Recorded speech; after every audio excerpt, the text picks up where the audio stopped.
The clock struck 10 in the morning as the tall guard sergeant walked through the gates of Buckingham Palace. His red uniform was perfectly pressed and his black bearskin hat sat straight on his head.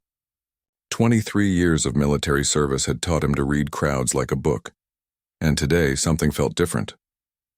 The tourist crowd was already 3 rows deep behind the metal barriers.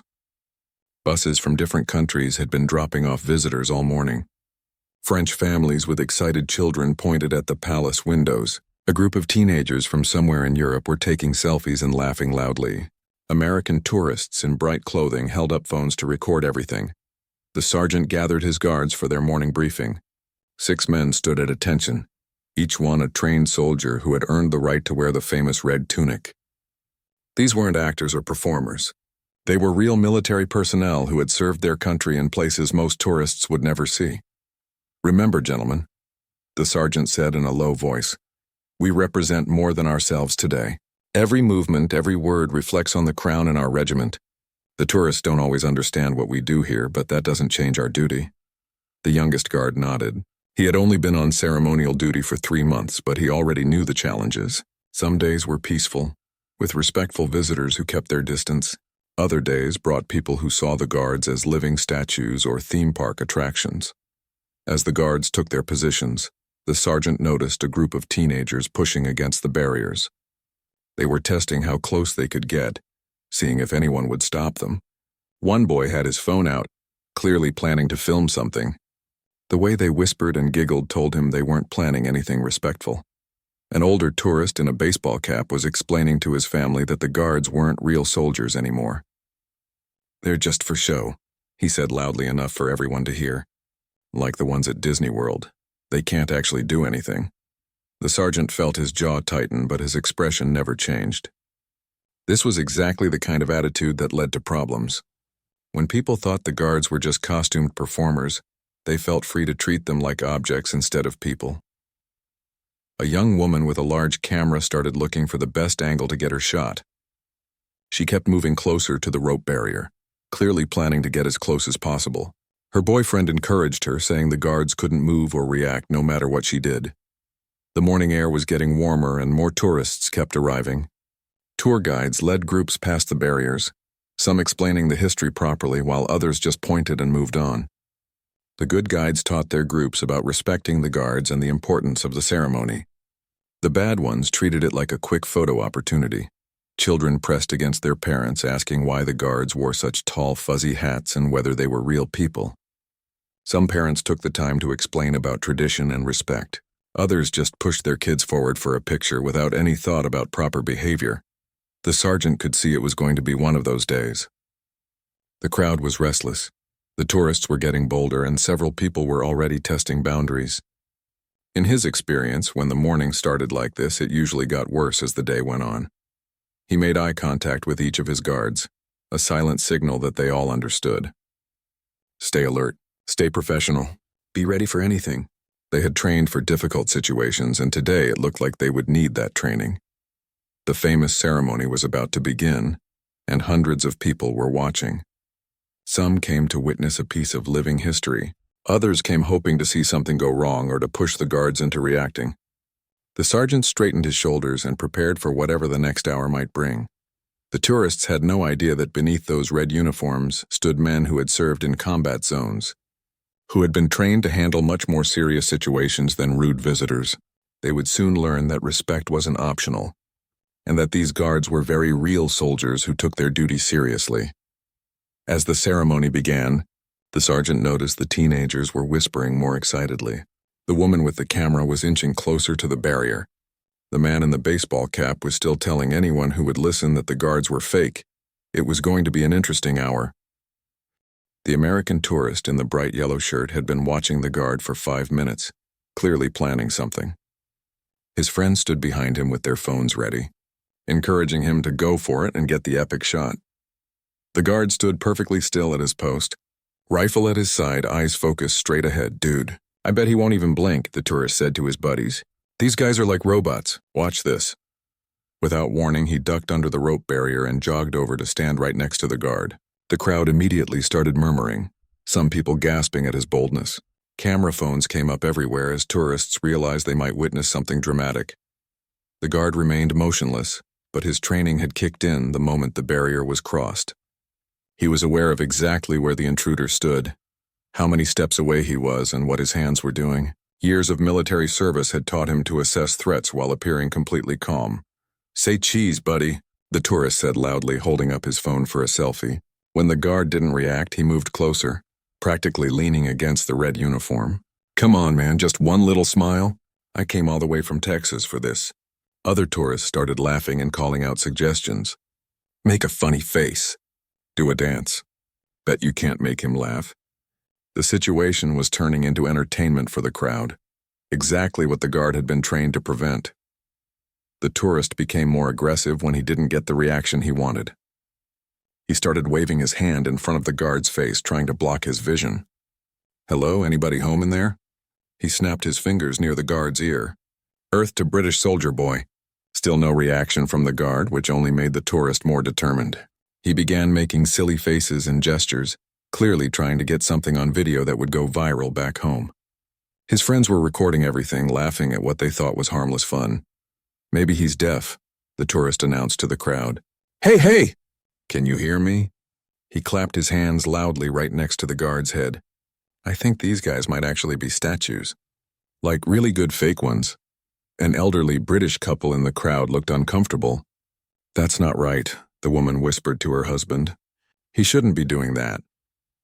But most of the other tourists seemed to be enjoying the show, treating it like free entertainment. The tourist pulled out his phone to take a video selfie. "Hey everybody back home. I'm here with one of those famous British guards, and I think I broke him. He literally hasn't moved a muscle." He turned the camera to show the guard's stone-faced expression. "I could probably steal his hat and he wouldn't even notice." That comment crossed a line. The bearskin hat wasn't a prop or costume piece. It was part of a military uniform that represented centuries of tradition and honor. The guard had heard enough. In a voice that carried across the entire courtyard, deep and commanding like a drill sergeant, the guard spoke. "Step back behind the barrier immediately." "Sir?" The words hit like a thunderclap. The tourist jumped back, clearly startled that the statue had suddenly come to life. The crowd fell completely silent, realizing they had just witnessed something significant. Phones that had been recording silly antics were now capturing a real moment of authority. "Whoa," the tourist said, trying to recover his composure and act like he hadn't been scared. "So you can talk. That's awesome, man. Can you say something else? Maybe in that cool British accent?" The guard took one measured step forward. It wasn't a large movement, but the precision and purpose behind it changed everything. Suddenly, the tourist wasn't looking at a colorful decoration or tourist attraction. He was facing a trained soldier who had just demonstrated that he was very much aware and very much in control. The guard's presence filled the space around him. His shoulders were squared, his posture perfect, and his eyes were now looking directly at the intruder. Without saying another word, he had transformed from a seemingly passive figure into an imposing military presence. The tourist quickly realized that his fun and games had come to an end. Okay, I'm going," he said, backing away with his hands up. "Just having some fun, you know? No harm meant." He scrambled back under the rope barrier while his friends lowered their phones, no longer laughing. The crowd watched in respectful silence as the guard returned to his original position, becoming still once again. But everyone now understood that his stillness was a choice, not an inability to act. The incident had lasted less than 3 minutes, but it had taught the entire crowd an important lesson. These weren't performers or decorations. They were real soldiers doing a real job, and they deserved the same respect that any military personnel would receive. The German family approached with 2 young children, maybe 6 and 8 years old, who were fascinated by the tall guard standing at attention. Their parents spoke in hushed German, clearly impressed by the ceremony they were witnessing. Everything seemed normal until the children broke away from their parents and ran straight toward the guard. "Emma, Klaus, come back here," the mother called. But the children were already at the rope barrier, staring up at the impressive figure in the red uniform. The guard remained perfectly still, but he was very aware of the small hands reaching toward his boots. The little girl managed to duck under the rope and grabbed onto the guard's leg. Hugging it like she would hug a large teddy bear, her brother followed, reaching up to touch the shiny buttons on the red tunic. To them, this was like meeting a character at an amusement park. "Kinder nein," the father called out, but he was laughing as he said it. Other tourists were already pulling out cameras to capture the cute moment of children interacting with the stoic guard. The situation was quickly becoming a photo opportunity, rather than a respectful visit. The guard remained motionless for a moment, hoping the parents would handle the situation. When they didn't immediately step in, he spoke in a calm but firm voice. "Please keep your children behind the barrier, sir." Instead of apologizing and calling his children back, the father seemed annoyed. "They are just children," he said in heavily accented English. "They want to see the pretty costume. What is the harm?" The word costume immediately changed the guard's expression, though he maintained his professional composure. This wasn't a costume. It was a military uniform that had been earned through service and training. Each element from the bearskin hat to the brass buttons represented centuries of military tradition. "This is not a costume, sir," the guard explained politely. "This is a military uniform. Please call your children back for their safety and mine." The mother joined the conversation, clearly frustrated that their tourist experience was being limited. "We pay much money to come here," she said loudly. "The children just want to touch the pretty outfit." "Why you are so unfriendly?" By now the children had become bolder. The little boy was trying to climb up the guard's leg while his sister attempted to reach the tall bearskin hat. Other tourists were encouraging them, thinking it was adorable, completely missing the point that this was inappropriate behavior. "Sir, I need you to remove your children immediately," the guard said, his voice carrying more authority now. "Interfering with a guard on duty is a serious matter." The father's face turned red with anger. "Serious matter? They are babies. You stand here for tourists to look at, yes? So we look, we touch, we take pictures." He gestured broadly at the crowd around them. "Everyone else does the same thing." "No, sir. Everyone else maintains proper distance," the guard corrected. "These barriers exist for a reason. I am asking you one final time to control your children." Instead of complying, the father stepped forward and reached out to push the guard aside, trying to get a better angle for a photo with his children still clinging to the uniform. "You move. I take picture with my family." The moment the father made physical contact, the guard's military training took over. In one smooth, controlled movement, he stepped back and firmly but gently guided the man's hand away from his uniform. The action was professional and measured, but it clearly demonstrated that the guard was not going to be pushed around. "Do not touch me again, sir," the guard said with unmistakable authority.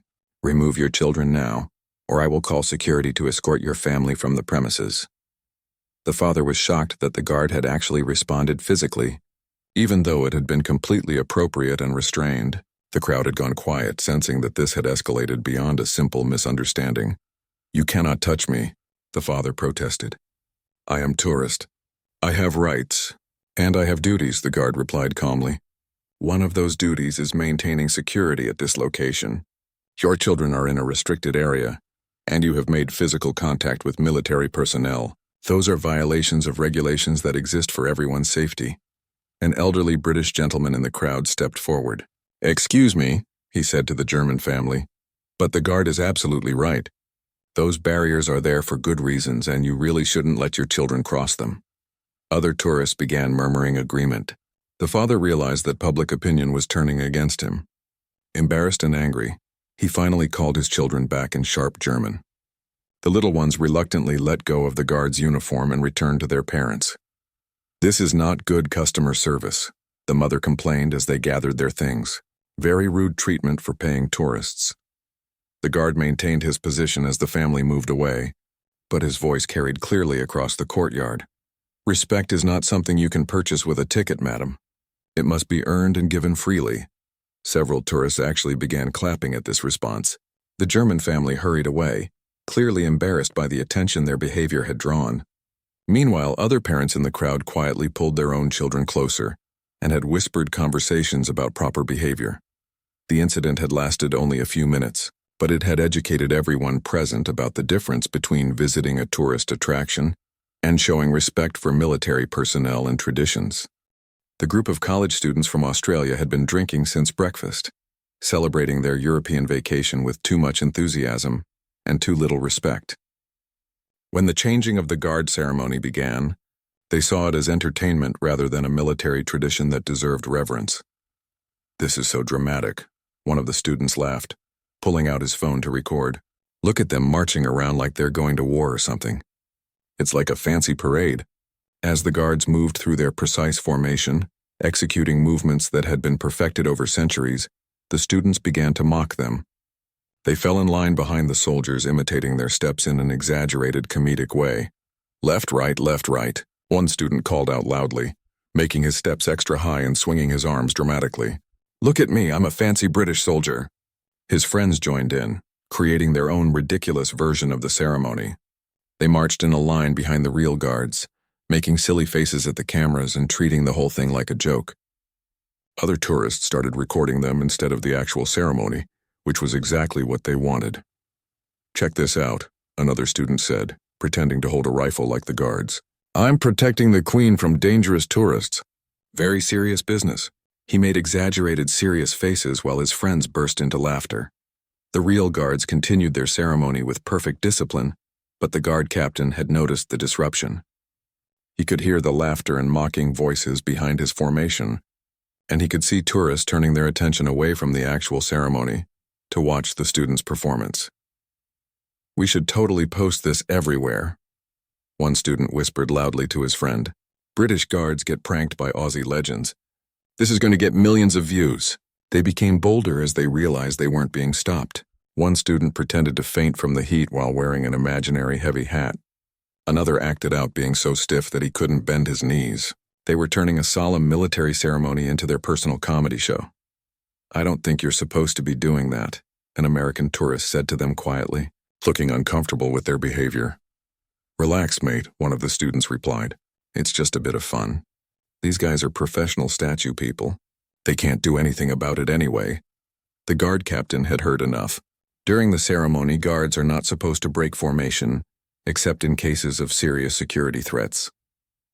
But this level of disrespect was affecting the dignity of the entire event and teaching other tourists that mocking military traditions was acceptable behavior. In one fluid movement, the captain stepped out of formation and turned to face the students. His movement was so precise and unexpected that it immediately caught everyone's attention. The students stopped their antics, suddenly realizing that one of the statue people was looking directly at them. "Gentlemen," the captain said in a voice that carried absolute authority, "you will cease this behavior immediately." The students looked at each other, unsure how to respond. They hadn't expected any of the guards to actually speak to them, let alone step out of the ceremony to address their conduct. "We're just having a laugh," one of them said, trying to sound confident but clearly nervous. "No harm done, right?" "Wrong," the captain replied firmly. "You are mocking a military ceremony that honors centuries of service and sacrifice. Your behavior is disrespectful to every soldier who has worn this uniform and inappropriate for this location." The crowd around them had gone completely silent. Tourists who had been laughing at the students' antics now realized they had been witnessing something inappropriate rather than harmless fun. "Look, we didn't mean anything by it," another student said, his cocky attitude quickly fading. "We're just tourists, you know. We're supposed to enjoy ourselves."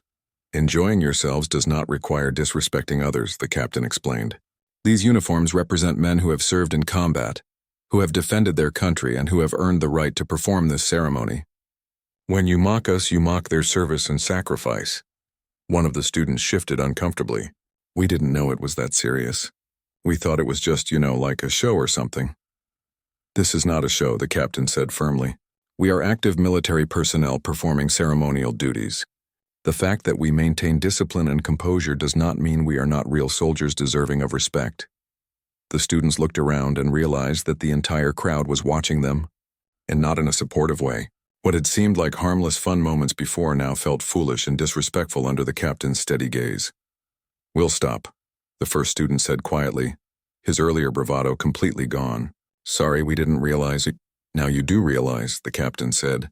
"I suggest you use this as a learning experience about respecting military traditions, regardless of which country you're visiting." Without another word, the captain turned and resumed his position in the formation. The ceremony continued with its original dignity restored. The students slipped quietly away from the crowd, their phones put away and their mockery replaced by embarrassment. Other tourists who had been considering similar behavior decided against it, having witnessed what happened when someone crossed the line from appreciation to disrespect. The young woman with perfectly styled hair and expensive camera equipment had been circling the barriers for 20 minutes, clearly frustrated that she couldn't get the dramatic shot she wanted for her social media accounts. She wore designer clothes and carried herself like someone used to getting her way in every situation. "This is ridiculous," she muttered in Italian accented English to her boyfriend, who was following her around with additional camera gear. "How am I supposed to create content with these stupid ropes in the way? My followers expect better than tourist snapshots." She had already tried approaching from multiple angles, each time getting closer to the barriers and testing how near she could get before someone stopped her.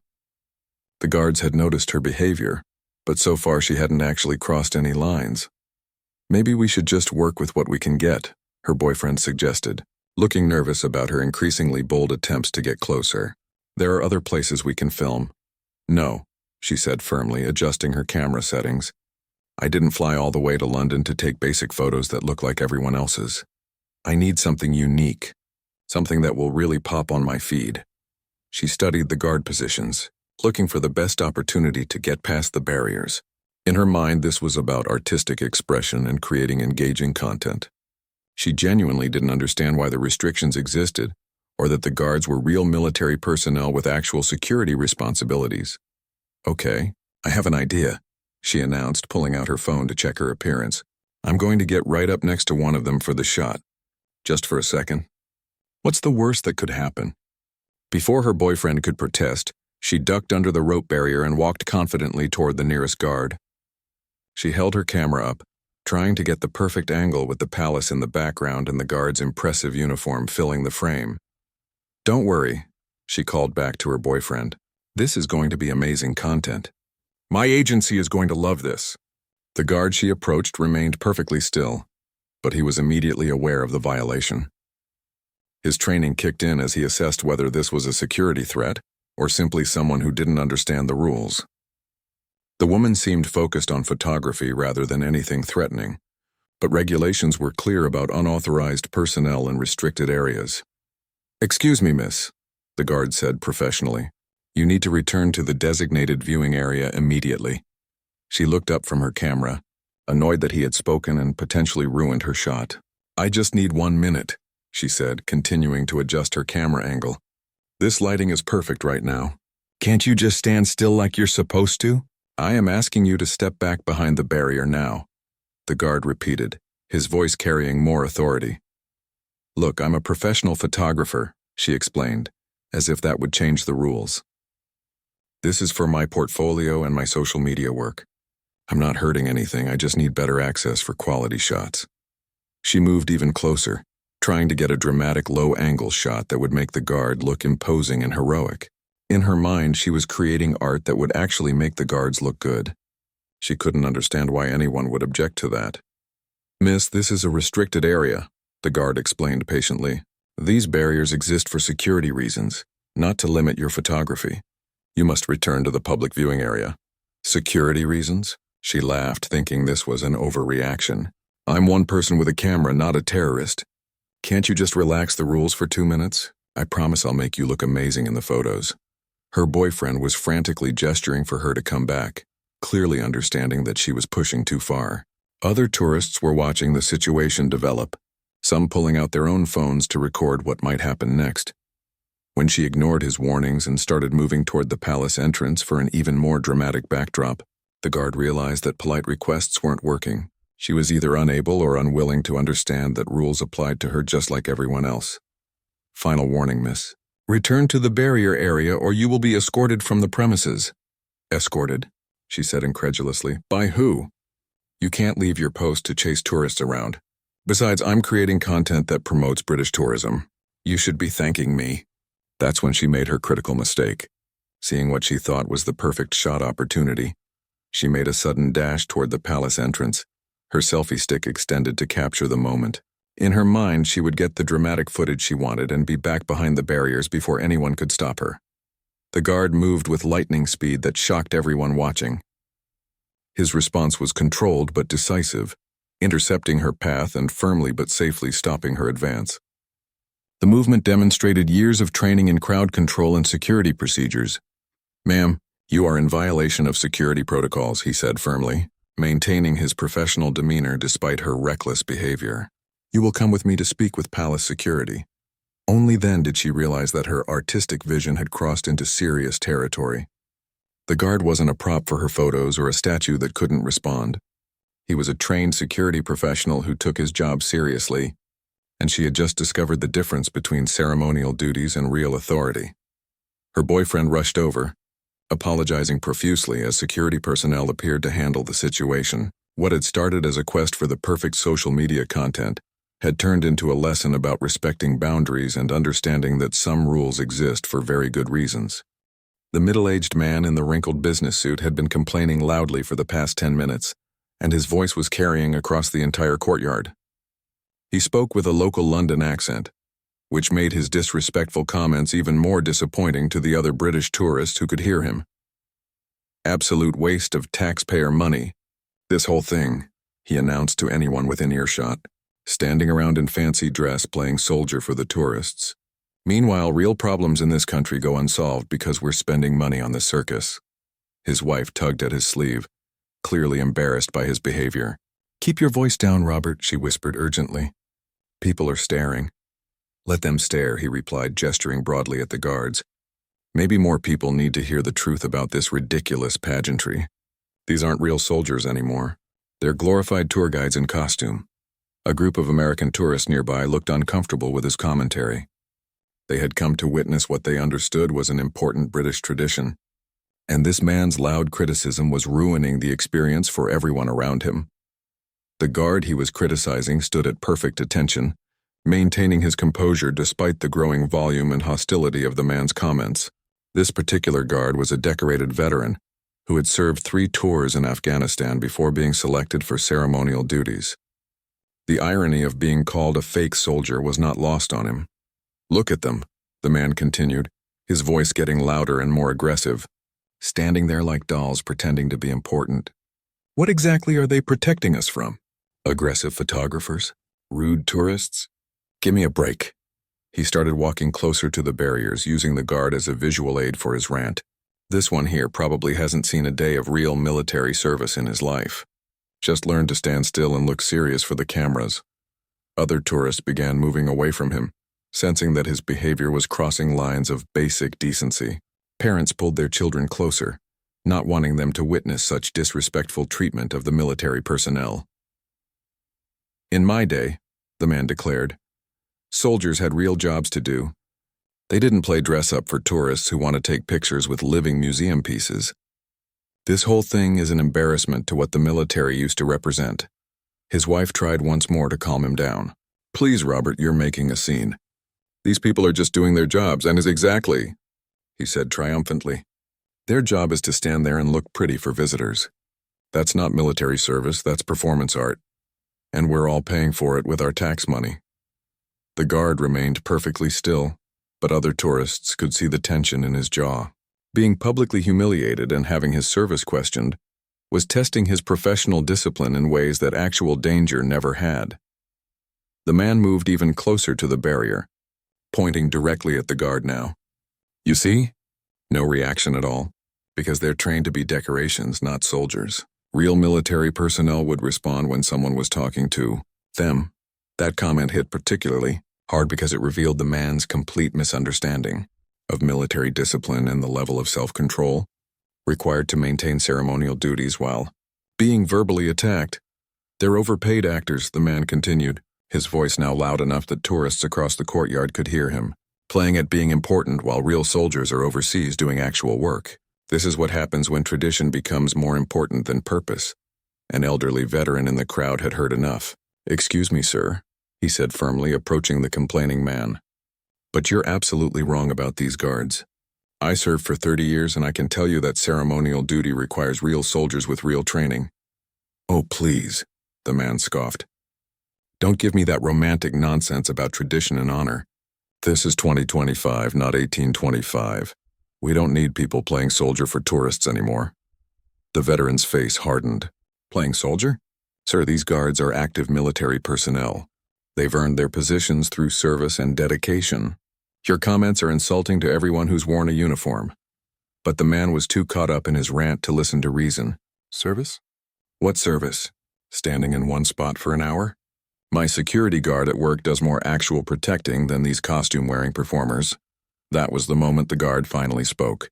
His voice cut through the courtyard like a blade, clear and commanding and filled with quiet authority. "Sir," the guard said, his eyes still focused straight ahead, "I have served 3 tours in Afghanistan with the Parachute Regiment. I have lost friends in combat defending the freedoms that allow you to stand here and voice your opinions. This uniform represents every soldier who has served, suffered, and sacrificed for this country." The man's mouth fell open, clearly not expecting the decoration to respond with such eloquence and conviction. The guard continued, his voice steady but carrying the weight of real experience. "Ceremonial duties are assigned to active soldiers as an honor, not as a replacement for real service. We maintain these traditions because they represent something larger than ourselves. They connect us to centuries of military heritage and sacrifice." The courtyard had gone completely silent. Every tourist was listening to words that carried more authority and dignity than any of them had expected to hear. "You are entitled to your opinion about government spending," the guard concluded. "But you are not entitled to diminish the service of others or spread ignorance about what we do and why we do it." The man stood speechless, completely deflated by the guard's measured but powerful response. His wife took his arm and guided him away from the crowd, both of them clearly ashamed of how the situation had developed. The bachelor party had been drinking since noon, and by the time they reached the palace, their celebration had turned into a test of how far they could push boundaries. The groom-to-be, emboldened by alcohol and encouraged by his friends, had decided that messing with the guards would be the perfect way to cap off their London adventure.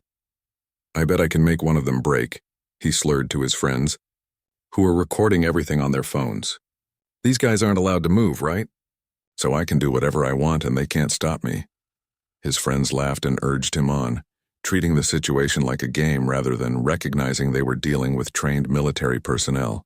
The alcohol had clouded their judgment and eliminated any sense of respect or common decency.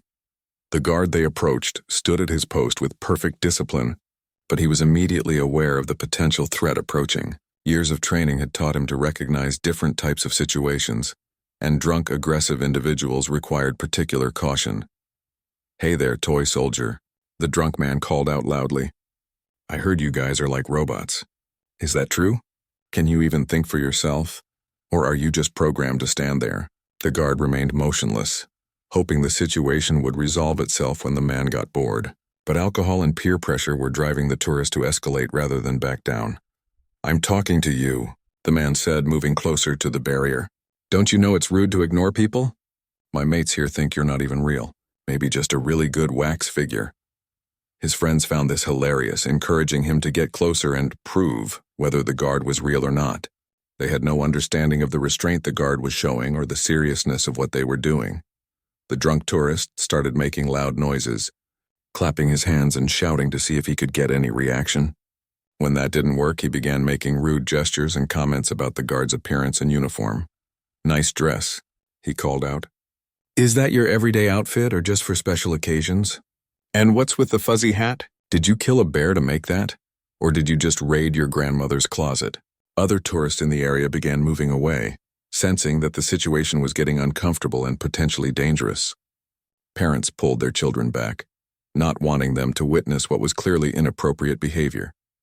The man's friends kept encouraging him, treating his harassment like entertainment.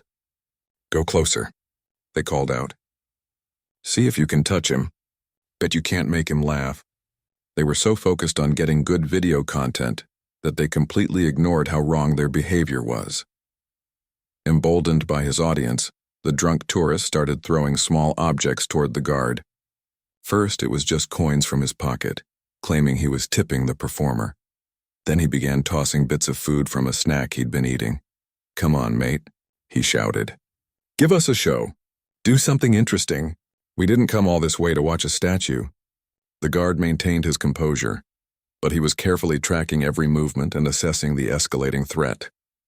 Throwing objects at military personnel was a serious violation that could not be ignored indefinitely. When the tourist ran out of small objects to throw, he started making mock charges toward the barrier, pretending he was going to rush the guard while his friends laughed and recorded. Each fake attack was getting closer and more aggressive. "I bet you're scared," the man taunted, "hiding behind that rope like a little child. What would you do if I actually came over there? Call for your mommy?" The situation reached its breaking point when the drunk man actually made physical contact. In his drunken state, he reached over the barrier and tried to knock the bearskin hat off the guard's head, thinking it would be hilarious to see the statue revealed. The moment he touched the uniform, the guard's training took over completely. His response was immediate, controlled, and overwhelmingly professional. In one fluid movement, he secured the threat, neutralized the danger, and demonstrated exactly why these were real soldiers, not performers. The drunk man found himself facing the full authority of a trained military professional who had suddenly transformed from a seemingly passive figure into an imposing force. The guard's movements were precise, controlled, and left no doubt about his capabilities or his seriousness. "Sir, you are under arrest for assault on military personnel," the guard stated clearly, his voice carrying across the entire courtyard. "You will remain exactly where you are until police arrive." The man's friends stopped laughing immediately, suddenly realizing that their harmless fun had crossed into serious legal territory. The drunk tourist himself sobered up quickly when faced with the reality of what he had done. Wait, he stammered. "I was just messing around. I didn't mean anything by it. Come on, you can't arrest me for touching your hat." "I can and I have," the guard replied firmly. "Assault on a member of the military is a serious crime, regardless of your intentions or level of intoxication." Palace security appeared within moments, having been alerted by the guard's signal. The bachelor party's celebration came to an abrupt end as they watched their friend being led away in handcuffs, finally understanding that their actions had real consequences. The incident served as a powerful reminder to everyone present that beneath the ceremonial uniforms stood real soldiers with real authority, and that respect wasn't optional regardless of how much someone had been drinking. As the final hour of the guard duty approached, something remarkable had happened to the atmosphere around Buckingham Palace.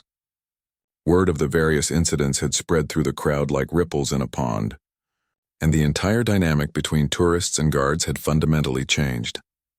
Families who had witnessed the confrontations were now having serious conversations with their children about respect, tradition, and the importance of military service. Parents pointed to the guards with newfound appreciation, explaining that these weren't performers but real soldiers who deserved the same respect they would show to any military personnel. A young boy who had seen the drunk tourist get arrested tugged on his father's sleeve. "Dad, are those real soldiers like the ones you see on TV?" "Yes, son," his father replied thoughtfully. "They're very real soldiers who have served their country. That's why we need to be respectful and follow the rules when we visit places like this." The teenagers who had been testing boundaries earlier in the day now stood quietly behind the barriers, their phones put away and their attention focused on the ceremony itself, rather than trying to disrupt it. The seriousness of what they had witnessed had taught them lessons about consequences and respect that no lecture could have provided. Even tourists who hadn't directly witnessed the incidents were picking up on the changed atmosphere. The crowd spoke in hushed, reverent tones, recognizing that they were witnessing something significant rather than just another tourist attraction. The barriers that had seemed like obstacles to photography now appeared as appropriate boundaries that should be respected. An elderly French woman approached one of the guards during a quiet moment and spoke softly. "Excuse me, sir. I wanted to thank you for your service. My grandfather was a soldier, and I understand the honor of wearing the uniform. Thank you for maintaining such dignity despite the difficult people today." The guard acknowledged her respectful comment with a slight nod, the only response his duties allowed, but the appreciation was clearly mutual. These were the interactions that reminded him why the ceremonial duties mattered and why maintaining standards was worth the effort. A group of American tourists who had been planning to ask for selfies with the guards decided against it after observing the changed atmosphere. Instead, they took photographs from a respectful distance and spoke quietly about the history and tradition they were witnessing. "I had no idea these were real military people," one woman whispered to her husband. "I thought it was just part of the tourist experience." This makes it so much more meaningful. The Australian college students who had been mocking the ceremony earlier returned with completely different attitudes. They stood at the back of the crowd, no longer laughing or making jokes, clearly affected by what they had learned about respect and tradition. Tour guides who were leading groups through the area began taking more time to explain the significance of what tourists were seeing. They spoke about the history of the guards, the requirements for earning ceremonial duty, and the importance of treating military personnel with appropriate respect. As the afternoon ceremony began, the crowd naturally formed orderly lines behind the barriers without any need for enforcement. Children stayed close to their parents, tourists kept their voices low, and everyone seemed to understand that they were witnessing something that deserved reverence rather than entertainment. The changing of the guard proceeded with perfect precision, but now the crowd watched with genuine appreciation rather than casual interest. They could see the skill, training, and dedication required to execute such flawless movements, and they understood that this wasn't a performance but a living piece of military tradition. When one guard briefly made eye contact with a veteran in the crowd, the older man straightened his shoulders and gave a subtle salute of recognition between soldiers. The moment was small but powerful, representing the continuity of service and respect that connected past and present. The sergeant who had started the shift that morning observed the transformed crowd with quiet satisfaction. The incidents had been challenging and sometimes frustrating, but they had ultimately served an educational purpose. Tourists who had arrived thinking of the guards as living statues or performers were leaving with genuine understanding and respect.